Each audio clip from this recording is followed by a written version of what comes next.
नमस्कार दोस्तों, welcome to Life Express where there is no drama, no fake, only facts to keep you awake. जी हाँ, सही सुना आपने। लाइफ एक्सप्रेस एक ऐसी दुनिया है, एक ऐसा एकेडमिक प्लेटफॉर्म है जहाँ हम बेमतलब की बातें नहीं करते, क्योंकि यहाँ बातें होती है सिर्फ रियल लाइफ के, रियल लोगों के, रियल अचीवमेंट्स की, और बातें होती है रियल नॉलेज की अंडर भारतीय ज्ञान परंपरा, जिसकी बुनियाद वसुधैव कुटुंबकम पर आधारित है।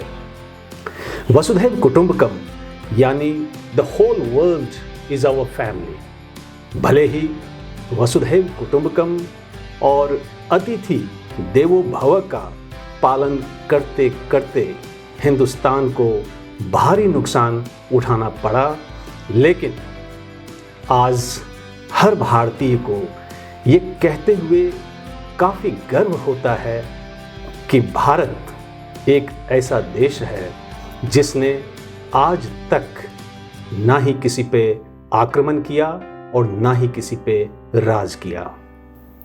हाँ, हमने पूरी दुनिया पे राज किया, लेकिन उनके अधिकार, अस्तित्व एवं संस्कृति को छीन कर नहीं, बल्कि उनके दिलों पर राज किया, अपनी प्राचीन सभ्यता एवं संस्कृति और फिलॉसफी की खुशबू बिखेर कर। इसी भारतीय परंपरा को आगे बढ़ाते हुए लाइफ एक्सप्रेस अपने मिशन पे आप सभी के सहयोग से आगे बढ़ रही है, जिसमें मेरा यही प्रयास है कि भारतीय संस्कृति एवं ज्ञान प्रणाली का समुचित अध्ययन कर उसके भाव को, उसमें निहित संदेश को आपके सामने, वर्ल्ड सोसाइटी के सामने प्रस्तुत करूं, क्योंकि आज पूरी दुनिया में एक नहीं कई कारणों से अनेक प्रकार के संकट के बादल मंडरा रहे हैं। खूनी युद्ध चल रहे हैं परिवार में, समाज में, राष्ट्र में और पूरे विश्व में। पूरी दुनिया आज एक सोसाइटल मॉडल ऑफ लिविंग ढूंढ रही है, जिसे अपनाकर वो शांति और सौहार्द के साथ जी सके। लेकिन अफसोस, दुनिया के पास ऐसा कोई मॉडल नहीं है। लेकिन चिंता की कोई बात नहीं है, क्योंकि भारत के पास ऐसा सोसाइटल मॉडल ऑफ लिविंग है जिसे अपनाकर हम पूरे विश्व में शांति और उन्नति का मार्ग प्रशस्त कर सकते हैं। और उसी मॉडल को हम आज भारतीय ज्ञान परंपरा के रूप में देख रहे हैं। तो चलते हैं कार्यक्रम के अगले सेगमेंट हॉल ऑफ फेम की ओर, जहां हम मिलेंगे एक ऐसी शख्सियत से जो वाकई समाज के लिए एक रियल रोल मॉडल हैं, अपने उत्कृष्ट एवं सराहनीय कार्यों के चलते। लेकिन हम में से अधिकांश लोग उनकी उपलब्धि या अचीवमेंट से आज भी बेखबर हैं।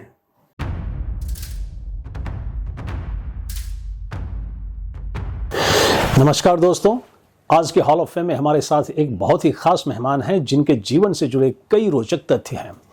इससे पहले कि हम उन रोचक तथ्यों को जाने उन्हीं की जुबानी, मैं चाहूँगा कि सबसे पहले मैं आपको अपने विशेष अतिथि का एक संक्षिप्त परिचय दे दूं। वैसे तो हमारे आज के विशेष अतिथि किसी परिचय या पहचान के मोहताज नहीं हैं, लेकिन औपचारिकता का निर्वहन करते हुए मुझे ये बताते हुए अपार हर्ष की अनुभूति हो रही है कि लाइफ एक्सप्रेस के इस हफ्ते के हॉल ऑफ फेम में हमारे साथ जो विशेष अतिथि ऑनलाइन जुड़े हैं, वे हैं a renowned physicist doctor Ramakrishna Thakur.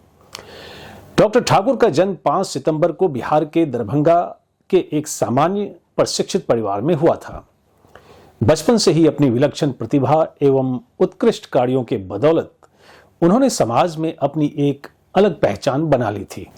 यदि हम उनके शैक्षणिक जीवन पर प्रकाश डालें तो हम पाते हैं कि उन्होंने अपनी प्रारंभिक, माध्यमिक तथा उच्च शिक्षा अव्वल दर्जे से सफलतापूर्वक पूरी की. Talking of his academic journey, Dr. Thakur graduated with BSc Honours in Physics and Mathematics from Lucknow University, Lucknow, followed by his MSc in Applied Physics from the same organization. More importantly, he did his PhD in Natural Sciences from Konstanz University, Germany.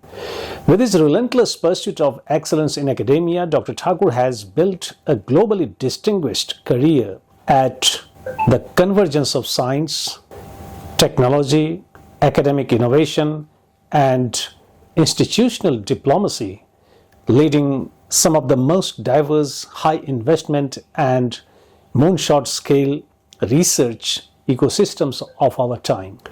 Across a decade of postdoctoral and senior scientist roles in Germany, Italy, and Hong Kong, he collaborated with globally renowned institutions, contributing to two of the most revolutionary scientific endeavors in recent history: the LIGO-Virgo gravitational wave collaboration, which confirmed Einstein's predictions and earned the Nobel Prize in Physics. And second was the Tesla type SRF cavities at CERN's Large Hadron Collider, pioneering new frontiers in particle acceleration and cryogenic physics. These landmark missions reflect his enduring role in two of the top 10 scientific breakthroughs of our century. Publishing more than 100 peer-reviewed articles, Dr. Thakur has delivered 90 plus invited lectures and mentored 150 plus research projects, including international PhD scholars, industrial thesis, and consultancy programs. His recent book chapter bridges quantum technology and Indian knowledge systems, exemplifying his capacity to blend frontier science with indigenous wisdom.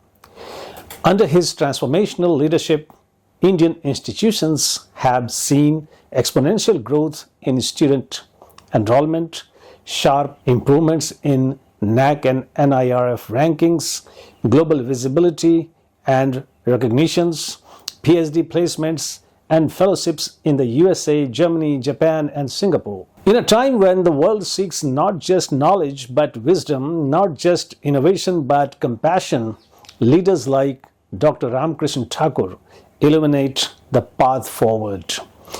And I should not forget to add that Dr. Thakur has been felicitated by several prestigious academic awards and recognitions at national and international levels for his academic contributions to world science fraternity, including INFN Fellow, competitively awarded Senior Postdoctoral Research Fellowship, then Postdoctoral Fellowship awarded by Government of Hong Kong, HKUST, Hong Kong, then DFG Fellowship, competitively awarded by the German Research Foundation DFG for doctoral and postdoctoral research, etc.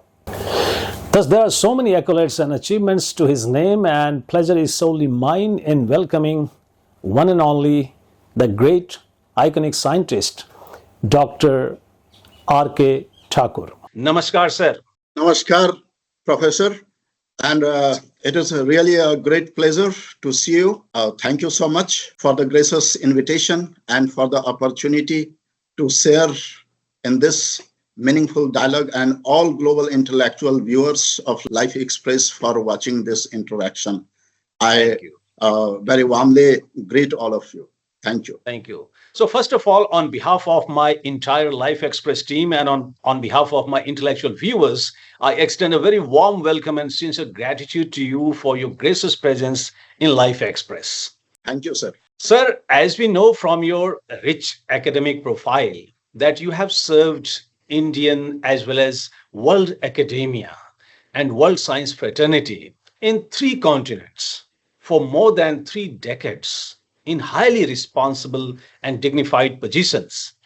तो आज की वार्ता को शुरू करते हुए सबसे पहले ना सिर्फ मैं बल्कि हमारे सभी इंटेलेक्चुअल व्यूअर्स आपसे जानना चाहेंगे कि what is your leadership mantra for cross-cultural academic excellence and transformation. But prior to that, मैं ये भी चाहूंगा, क्योंकि आप एक लंबे समय से क्वालिटी लाइफ को देखते आ रहे हैं, जीते आ रहे हैं, तो जीवन के इतने लंबे अनुभव के बाद, खासकर शिक्षा जगत में, how do you visualise three things? Number 1 education, number 2 life and number 3 science. क्या है शिक्षा, जीवन और विज्ञान का असली उद्देश्य आपके अनुसार? क्या उन उद्देश्यों की पूर्ति आज हो रही है? क्या, क्योंकि मेरी अपनी जो व्यक्तिगत अवधारणा है कि इन तीनों में से किसी भी उद्देश्य की पूर्ति नहीं हो रही है. बाकी हम आपके दृष्टिकोण समझना चाहेंगे और जानना भी चाहेंगे इन तीनों पहलुओं पर. तो मैं चाहूंगा कि इन तीनों पहलुओं के साथ साथ आप अपने जो आपका एक सक्सेस मंत्र है वो भी आप हमारे दर्शकों के साथ साझा करें, ताकि वो हमारे आज की युवा पीढ़ी के लिए अनुकरणीय साबित हो. जी, over to you. Well, thank you very much for such a brilliant question. सबसे पहले तो सर मैं ये कहना चाहूंगा कि life is, especially the human life is the greatest blessing of the universe, miracle from the God, because there are millions of life in this planet, but the human life is the most distinct. So prior going to answer your question, I would like to express my sense of gratitude to the intellectuals starting from the human civilization.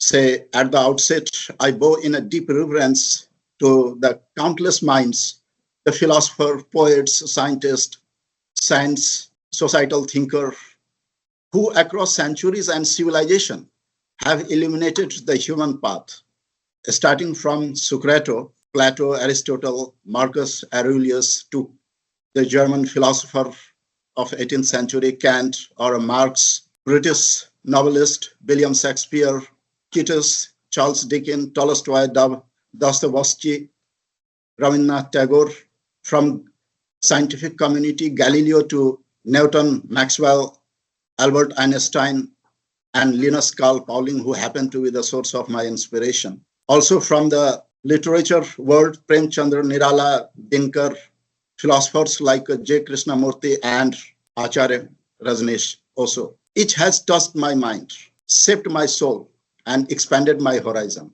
what I am today.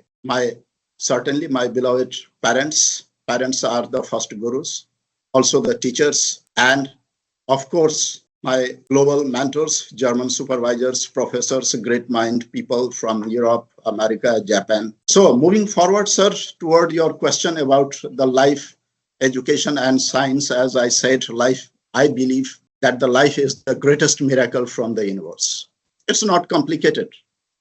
It's a very joyous if we can manage our expectation. So I believe that life to me is a sacred experiment. I'm an experimenter, so I always think about the experiment. Everything it's a sacred experiment, a quantum field of unfolding possibilities, a journey where struggle becomes strength and service becomes salvation. We are not here merely to exist. We are here to evolve. And further, regarding the education, I think that education as its core is an awakening of consciousness. It's not confined to classroom or credentials, degrees like that. In my opinion, true education ignites curiosity, cultivates empathy, and channels our inner potential toward meaningful action. It is the alchemy that transforms raw intelligence into wisdom and information into transformation. So moving forward, then comes the science. Science, right, for me is not just a method, it is a moral compass. It is a disciplined curiosity anchored in humility and governed by ethic, moral conviction. Science expands our reach, but it must also deepen our responsibility. We have to take a responsibility, accountability, what we do in its trusted form, or you can say truest form. The science is spiritual. It reveals the order in chaos, the pattern in paradox, and the infinite within the measurable. When united with the conscience, science becomes a force not only to explain the word, but to elevate it. So that's what my understanding. As far as concern your question about my work experience in 3 different continents, mostly European countries, like Your mostly India. your leadership mantra for cross-cultural academic excellence and right. So coming to the concise answer, my mantra is simple yet profound. Lead with the empathy, innovate with the purpose, and govern with the vision. Culture is not a barrier, it's a bridge. When you listen deeply across borders, you realize that excellence is universal, but its expressions are beautifully diverse. In Asia, I learned humility. In Europe, I learned systems. They have a very strong system. In North America, I learned innovation, of course, in Europe as well. So I carry these harmonies into every leadership role, not to impose, but to inspire. That's very important. So cross-cultural leadership begins where ego ends and service begins. Leadership for the service of humanity. And always my belief in a leadership is a leader must have a personality larger than the circumstances. And change the society. For a leadership, you do not need always power, military power. If it was military power, Gandhi didn't have a military power. So he would have waved the hand. Look, I'm not a president. I don't have a military power. I can't do anything. I'm a very fragile old. But that's not the case. You see what he changed, how he changed. Same for the Leo Tolstoy. So that's what my understanding is. अरे बहुत अच्छा sir, बहुत अच्छा वर्णन आपने किया जीवन, शिक्षा और समाज को लेकर के, विज्ञान को लेकर के, और बहुत ही अच्छी बात आपने कही कि leadership begins with service. This is the hallmark of your statement. Excellent. So coming back to science, it is often seen that science has perhaps caused more harm than good by inventing self-destructive items of, mass destruction, like making and using not only atom bomb in Hiroshima and Nagasaki, but also by using lethal missiles in ongoing wars in Israel, Syria, Ukraine, and many other countries.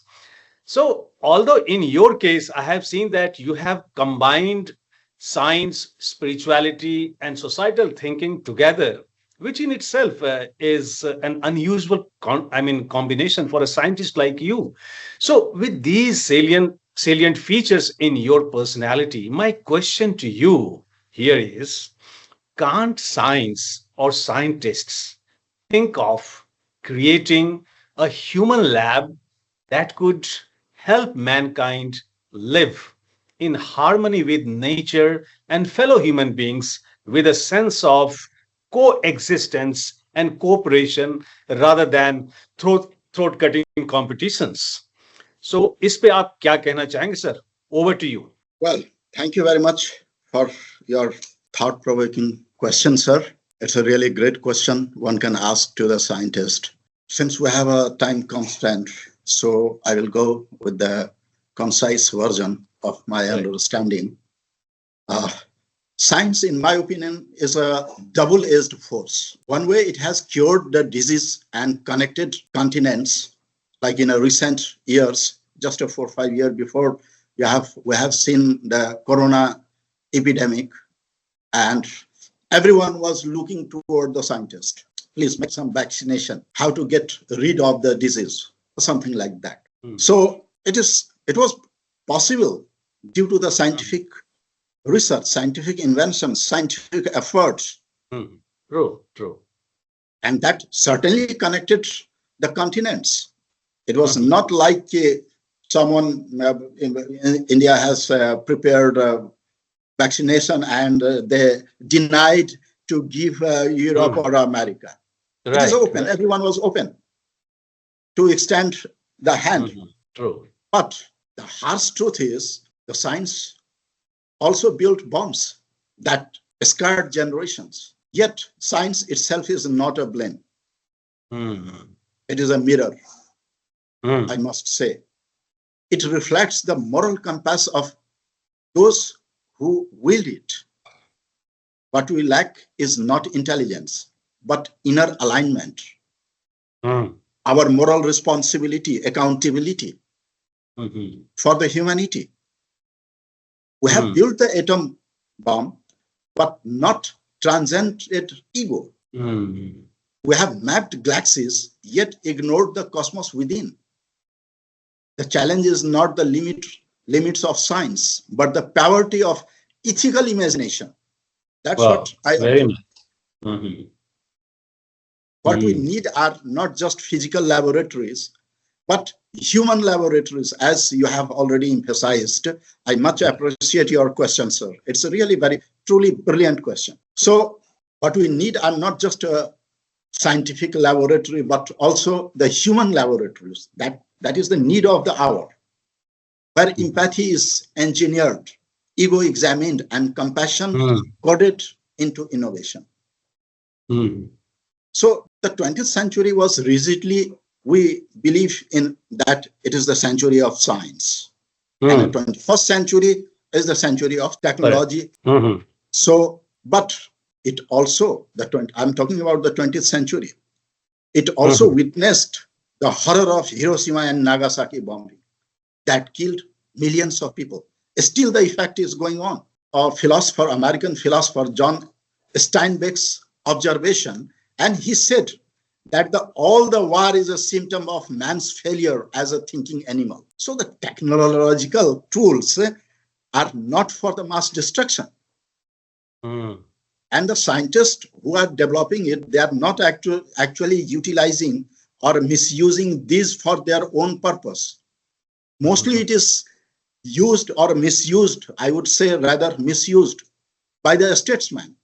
If you have an insight, wisdom, certain education, if you have a humility, if you have an understanding of human dynamics, human behavior, if you are concerned about the global development, humanity at large, for the nature, nobody should misuse such kind of the devastating technology to devastate people and nature. Very nice. It is not only killing the human, but also devastated the nature. In both sides, people can't settle in the next 100 to 100 years. You know? So also I would like to quote Albert Einstein, because we always give reference to Albert Einstein because he is the milestone of scientific journey. So the Albert Einstein, with the profound foresight, he said, science without religion is a lamb, and religion without science is a blind. In that spirit, I believe science must serve humanity, not control it. The solution is not to create a new species of humans, but to awaken greater humanness within this one. Through ethical foresight, principled leadership, and a spiritually aligned science. The need of the hour is not a better species of human, but better humanness within our species, so that we all can live peacefully, amicably across the continents. Excellent. Thank you, sir. बहुत ही अच्छा sir, बहुत ही अच्छी बात आपने कही कि religion without science is a blind. It's a great message. बहुत अच्छा. The innocent Understanding people. of ethicality. One should be aware of what is, how to use and when not to use. वो misuse की जो बात आपने कही वो बहुत जरूरी है. आपने तो हमें कुछ वरदान दिया, लेकिन अब उस वरदान को हम कैसे यूज करें या कोई मिसयूज कर ले, वो उनके ऊपर डिपेंड करता है. वो साइंटिस्ट उसके लिए जिम्मेदार नहीं. सही बात है. नहीं है, बिल्कुल नहीं. I agree with you. Well, so my next question, समय की थोड़ी मर्यादा है, प्रश्न कई हैं मन में, लेकिन मैं चाहूंगा कि अब 2 प्रश्न लेकर के हम इस सत्र की समाप्ति करेंगे. तो उनके आंसर भी थोड़ा ब्रीफली ही मैं एक्सपेक्ट करूंगा आपसे. So my next question, sir, is related to, employment.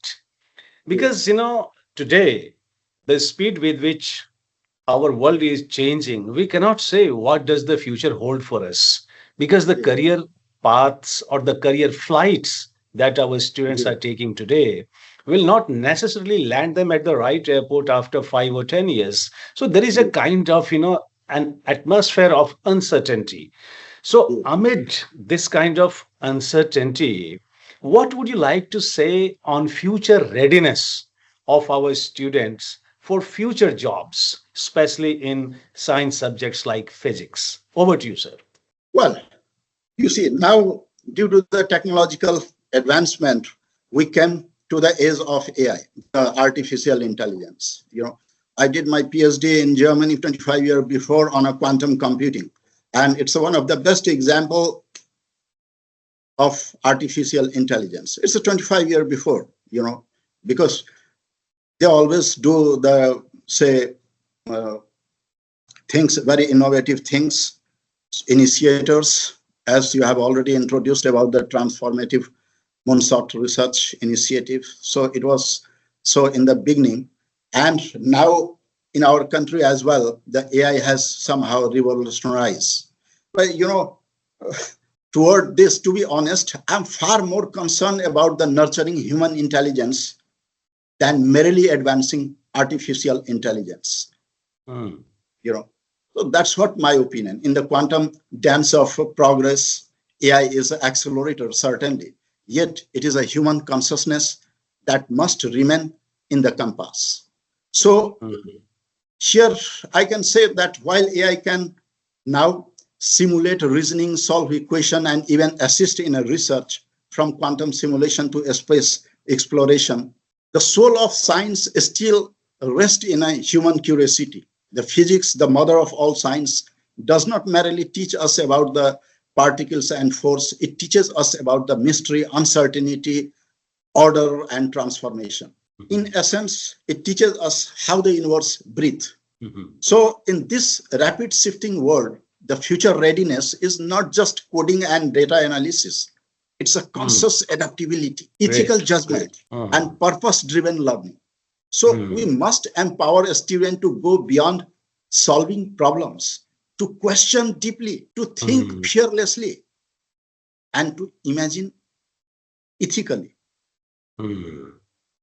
So sadly, many educational systems still reward memory over mystery and obedience over originality.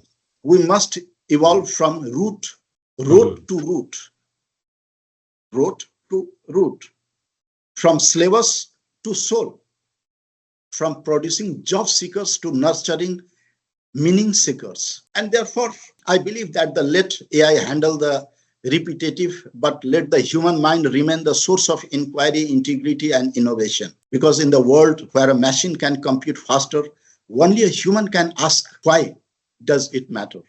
The question. So AI will need unlock few frontiers in climate science, quantum computing, biophysics, material science, space exploration, but without ethical anchor and human insight, even the most powerful algorithm become directionless. So the future-ready education in physics and beyond must blend three things.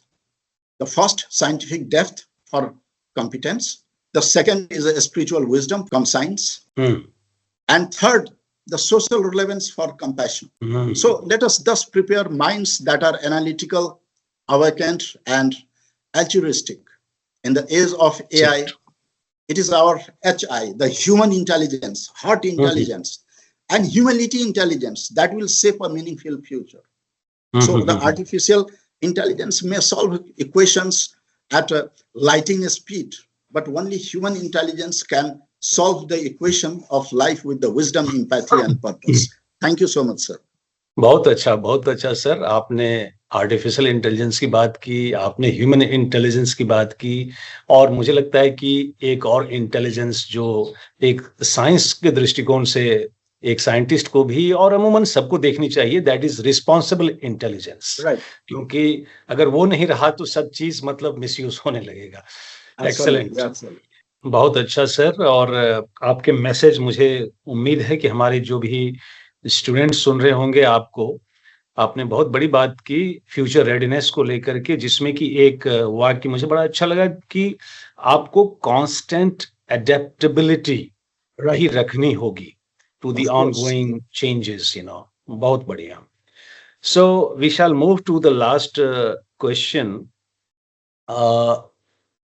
and the question here is, since you are also in academic setup, I'm also in academic setup, so this question is from that perspective. And behind the question is a serious concern. And the concern is none of the Indian universities figure in top 100 universities of the world. So why a country that was the epicenter of knowledge for the whole world at one point of time is today struggling to figure in the top universities of the world? Who or what is responsible for this? Over to you, sir. Well, again, thank you so much for brainstorming question. It's really very, very close to my heart. I always thought about education and how to contribute for the societal progress and so on. So I much appreciate this question. Usually we believe that how you answer a question is not so important. How brilliantly you ask a question, that makes sense. That reflects intellectuality. And this is the testament of your intellectuality. I must much appreciate you, sir. Yeah. So moving forward, I believe this is not merely a question of ranking. It is a mirror held up to our collective academic soul. So India is not lacking in talent. So the world from a various parts, they came to India to learn centuries before the idea of modern university even existed. Oxford, Bologna in Italy, it was a 1085 or a 1090, something like that, roughly 1000 years before. But our universities was in ancient time.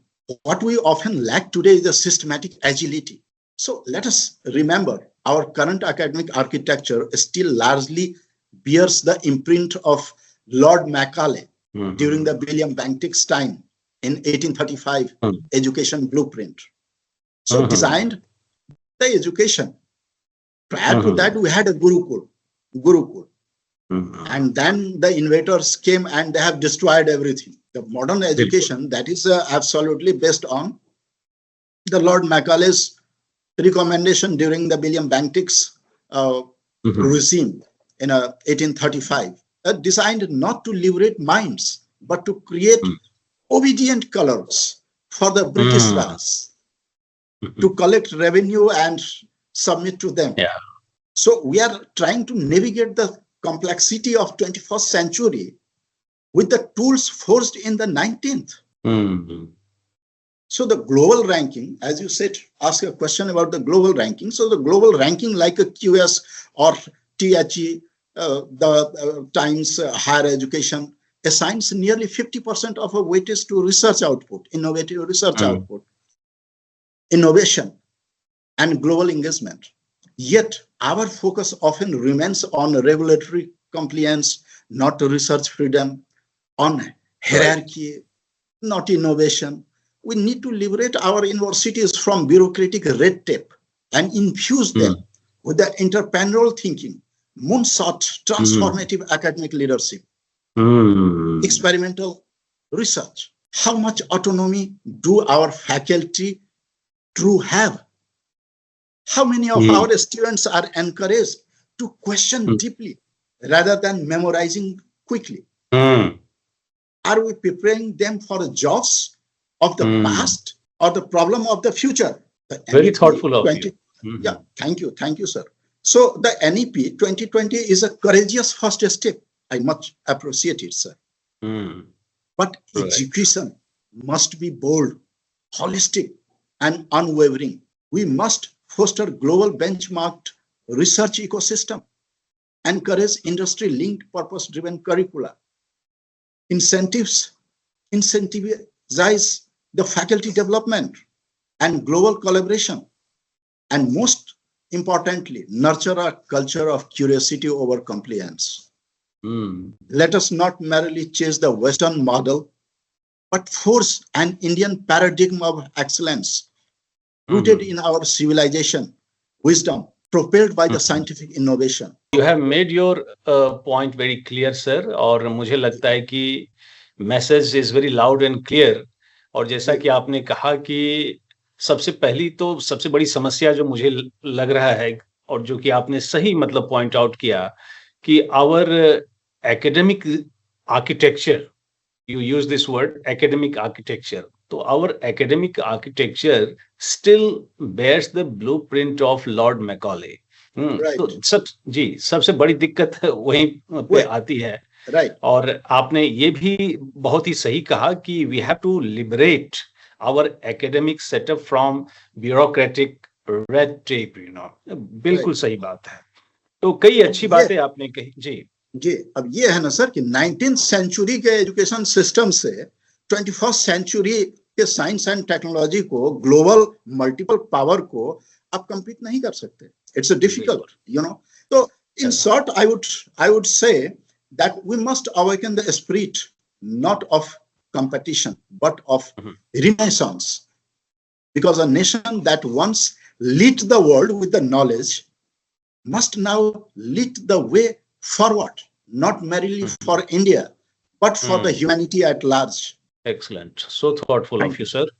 So to conclude our interaction, may I now request you to kindly give a message of peace and progress for society and mankind at large, so that we could create a better human, a better society, a better nation, a better planet for a better tomorrow. Over to you, sir. Well, thank you so much for the question. I believe, sir, that peace is the most important thing. Happiness, peace. Right. So, and peace is not a passive silence. It is an active presence of justice, compassion, and conscious purpose. And progress is not measured by the speed of machines, but by the depth of human meaning, the dignity of every life, and the harmony we create between knowledge, nature, and the soul. So in a fractured world of rising walls and diminishing trust, we must become a bridge builders of empathy, and engineers of ethical innovation. Wow, excellent. So let every institution become a sanctuary of wisdom, every invention a tribute to humanity, and every act of leadership, the transformational cross-cultural leadership, a luminous offering to the greater good. I read a slok. It is written in a Bhagavad Gita, 3rd chapter, and slok like 320 or 325, something like that. It says, Lok Sangraharth. Lok Sangraharth. That means leadership for the welfare of the world. Your each and every act for the welfare of the world. May we nurture curious mind. With this word, I would summarize my thoughts. May we nurture curious mind, compassionate hearts, and courageous spirits. Let us not merely add years to life, but life to years. Wow. And let us not just build economy. Let us not just build economies. It is important, but we should not restrict there, but enlighten the civilization. And in every era of uncertainty, complexity, unpredictability, let us rise not as a critics of change, but as its co-creator. And I end up with my one of a quote I admire most. It is very close to my heart, told by Voltaire, one of the greatest philosopher. He said, every person is a creature of the age in which he lives, and few are able to rise themselves above the ideas of time. Wow. So such kind of the thought we have to bear in our heart, soul, and mind, and always stretch our hand for the help. Connect digitally at least. Compassion is a very important. for a human Right. behavior. Right. So Mhm. that's all from my side. I'm really humbled for all your kind support. And No. We have thoroughly enjoyed, we have thoroughly received each and every word uttered by you, your innovative thoughts on academia and its different aspects. We have thoroughly enjoyed. The session was really so insightful, and I'm sure that all our viewers will appreciate it and will get benefited from your innovative thoughts. So, sir, we are immensely grateful to you for your scholarly presence with us today. और शिक्षा जगत में आपके उत्कृष्ट और सराहनीय कार्यों के लिए लाइफ एक्सप्रेस की जूरी ने आपके लिए एक अवार्ड की घोषणा की है और वो अवार्ड है life express award of iconic academician. और आपके इस उपलब्धि पर मैं आपको अपने इंटेलेक्चुअल व्यूअर्स की ओर से ढेरों बधाई देता हूं। Heartiest congratulations. God willing, we shall meet again in some other academic forum. Thank you for connecting with us today. Thank you, sir. Thank you so much. thank you. Thank you so much. And thank you for your gracious invitation for this great opportunity to share my thoughts, my understanding in a meaningful dialogue. And also, I extend my heartfelt thanks to the global intellectual viewers of Life Express of watching this interaction. Thank you so much indeed. And deeply apologize for any inconvenience occurred inadvertently. Thank you. God bless all of us. Thank you. Thank you, sir. Thank you. LXP Award of Iconic Academician is proudly presented to Dr. Ramkrishnan Thakur for his exemplary contributions to the field of physics on 26th September 2025. आज के सत्र की समाप्ति मैं फिर एक आह्वान के साथ करूंगा, खासकर डॉक्टर ठाकुर की बातचीत से निकले कुछ मुख्य अंश को लेकर। शुरुआत में उन्होंने जीवन, शिक्षा और विज्ञान के असली उद्देश्य पर अपने विचार व्यक्त किए और बताया कि जीवन एक चमत्कार है, शिक्षा चेतना को जगाती है और विज्ञान एक नैतिक दिशा सूचक। उन्होंने क्रॉस कल्चरल एकेडमिक एक्सेलेंस और ट्रांसफॉर्मेशन के लिए अपने नेतृत्व मंत्र को साझा किया, जिसमें सहानुभूति के साथ नेतृत्व करना, उद्देश्य के साथ नवाचार करना और दूरदर्शिता के साथ शासन करना शामिल है। उन्होंने विज्ञान के दोहरे स्वरूप पर प्रकाश डाला, जहां यह बीमारियों का इलाज करता है और महाद्वीपों को जोड़ता है, वहीं यह विनाशकारी हथियार भी बनाता है। उन्होंने जोर दिया कि विज्ञान स्वयं दोषी नहीं है, बल्कि इसका उपयोग करने वालों की नैतिक दिशा सूचक महत्वपूर्ण है। उन्होंने कहा कि हमें केवल वैज्ञानिक प्रयोगशालाओं की नहीं, बल्कि मानवीय प्रयोगशालाओं की आवश्यकता है, जहां अहंकार की जांच की जाए और नवाचार में करुणा को शामिल किया जाए। उन्होंने जॉन स्टाइनबेक और अल्बर्ट आइंस्टाइन के उद्धरणों का उपयोग करते हुए बताया कि युद्ध मनुष्य की सोचने की क्षमता की विफलता का लक्षण है। उन्होंने भावनात्मक बुद्धिमत्ता को आत्म जागरूकता और दूसरों के साथ जुड़ने की क्षमता के रूपों में परिभाषित किया। उन्होंने शिक्षा प्रणाली को रटने के बजाय गहरी सोच और मौलिकता को बढ़ावा देने का आह्वान किया। उन्होंने NEP 2020 को एक साहसिक कदम बताया, लेकिन जोर दिया कि हमें वैश्विक बेंचमार्क वाले अनुसंधान, पारिस्थितिकी तंत्र को बढ़ावा देना चाहिए, उद्योग आधारित पाठ्यक्रम को प्रोत्साहित करना चाहिए और जिज्ञासा की संस्कृति को बढ़ावा देना चाहिए। अंत में उन्होंने शांति और प्रगति का संदेश दिया, जिसमें कहा गया कि शांति केवल निष्क्रिय चुप्पी नहीं है, बल्कि न्याय, करुणा और सचेत उद्देश्य की सक्रिय उपस्थिति है। उन्होंने रविंद्रनाथ टैगोर और भगवत गीता के उद्धरणों का उपयोग करते हुए मानवता की सेवा और ज्ञान के साथ दुनिया का नेतृत्व करने का आह्वान किया।